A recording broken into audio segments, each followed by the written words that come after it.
A fifth day of protests and rioting expected in California as ICE's crackdown on migrants across the state. The Pentagon has announced plans to send in 700 Marines and thousands of additional National Guard troops to L.A. And all of that is setting off an escalating war of words between the state's Democratic Governor Gavin Newsom and President Trump. President Donald Trump's border advisor Tom Homan has threatened the arrest of anyone who obstructs federal authorities, including Newsom himself. In an interview, the governor called on the White House to arrest him and, quote, just get it over with.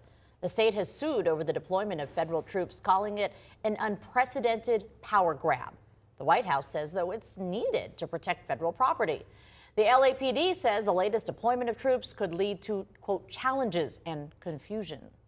The introduction of federal military personnel without direct coordination creates logistical challenges and risks confusion during critical incidents.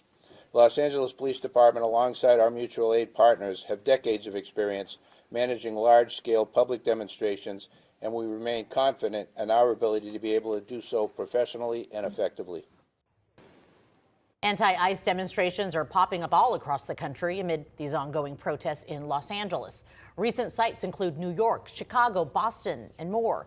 Police in several cities say they've arrested rally-goers for breaking the law. Here in Arizona, the protests we have seen have stayed calm.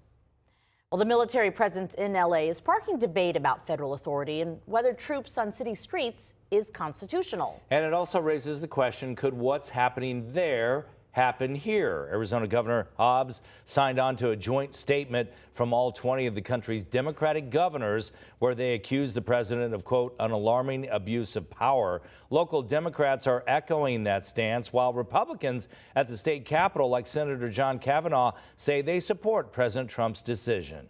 The point that President Trump called the National Guard in, there were demonstrators throwing firecrackers, setting cars on fire, graffitiing the federal building and obstructing federal agents from doing their work. It's pretty startling to have troops come in and try and enforce this restrictive view of government and try and quell dissent and quell peaceful dissent. People have a right to protest. It's the highest form of patriotism.